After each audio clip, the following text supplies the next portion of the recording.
Police car light breaking news, tensions in the Black Sea have reached a boiling point, as new satellite images reveal intensified Russian naval deployments near strategic choke points.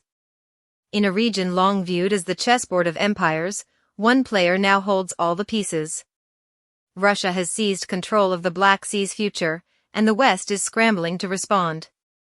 This isn't just about ships or borders. It's about global power, trade dominance, and the balance of the 21st century world order. Stay with us, because what's unfolding beneath these waters could shift the direction of history. The Black Sea, a body of water that has witnessed empires rise and fall, continues to serve as one of the most strategically vital maritime regions in the world. In the 21st century, its relevance has not diminished, it has only intensified. And at the center of this geopolitical vortex stands Russia, a nation that not only borders the Black Sea but controls its tempo, its rhythm, and its security.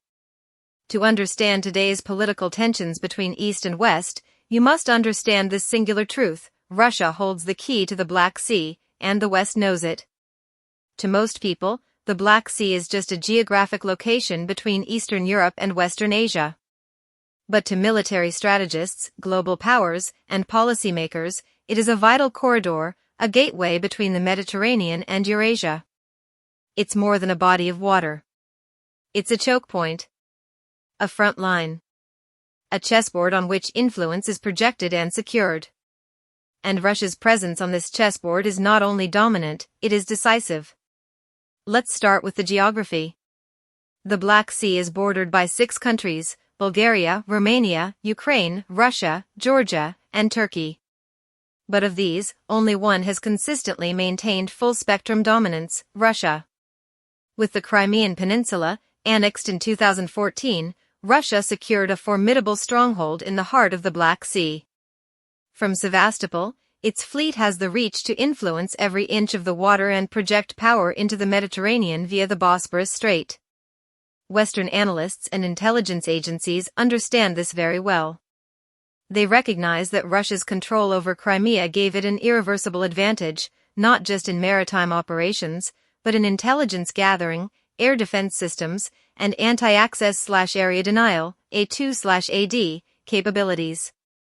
From Crimea, Russia has deployed S-400 air defense systems that can detect and potentially intercept aircraft hundreds of kilometers away, and its naval forces can challenge NATO's presence anytime they attempt to patrol or conduct exercises. Let's be clear, the Black Sea is not just about military advantage. It's about economic control too. The sea is a crucial route for energy supplies, grain exports, and maritime trade. Whoever controls the sea lanes of the Black Sea influences the economic well-being of countries far beyond its immediate borders. This is why Western countries, especially NATO members, have increased their naval activity in the region. But they face a sobering reality: they are operating in a zone where Russia has the upper hand. This is not lost on the West. The United States and its allies have conducted numerous naval exercises, like Sea Breeze, with Ukraine and other regional partners. But every maneuver, every sortie, is under the watchful eyes of the Russian Navy. Satellite imagery, drones, and reconnaissance aircraft monitor movements constantly. Russia has created a network of maritime surveillance and coastal defense that acts as an invisible fence. The message is clear: this is their theater of operation. Why does this matter now? Because the Black Sea has become a flashpoint once again. Following the escalation of conflict in Ukraine and the shifts in global power balances, the sea is no longer a neutral ground.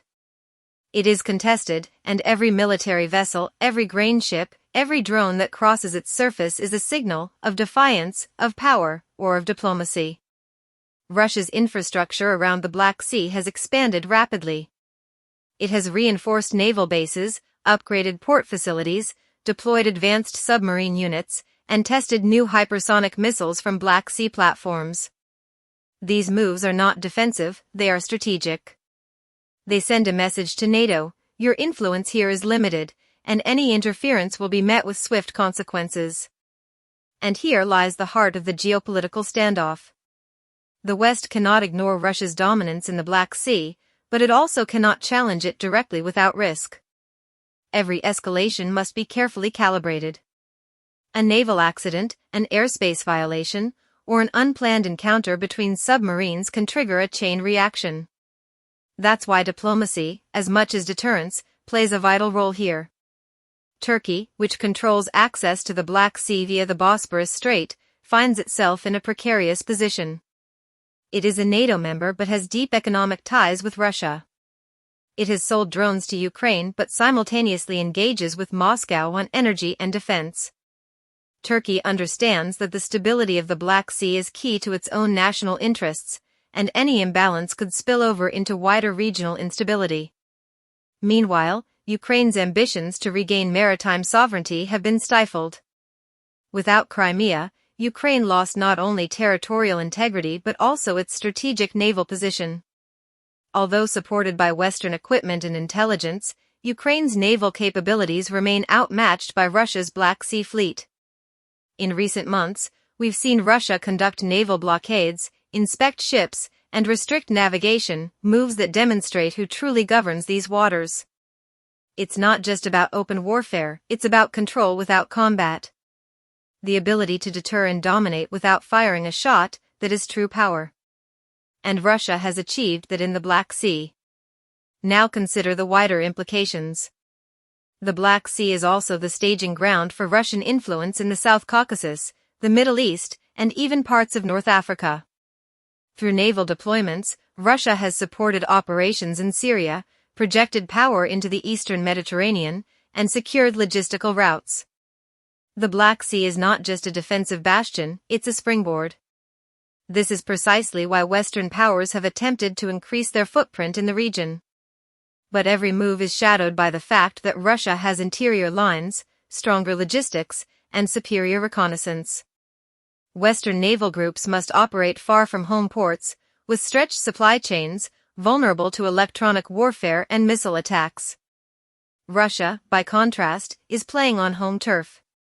Yet the West is not idle. Surveillance drones, cyber operations, and diplomatic initiatives continue. Romania and Bulgaria are upgrading their naval forces. The US has stationed more troops in Eastern Europe. Britain has sent destroyers into the Black Sea as symbolic gestures of defiance. But the calculus remains unchanged, Russia is in control.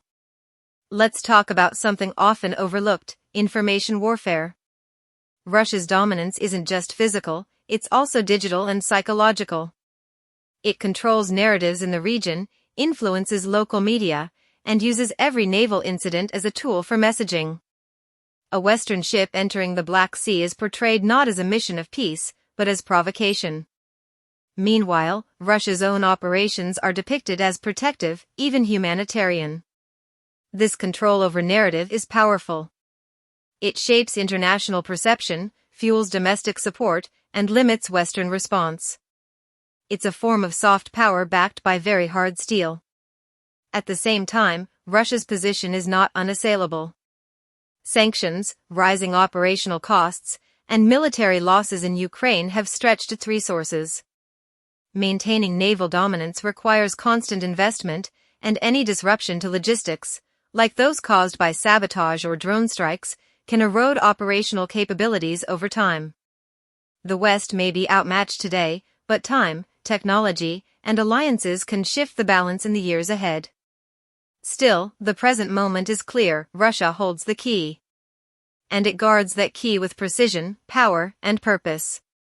Every decision made by Western policymakers regarding Eastern Europe must consider the Black Sea factor. It's not just about Ukraine.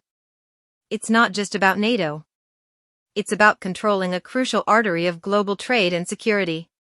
And right now, Russia has its hands firmly on the wheel.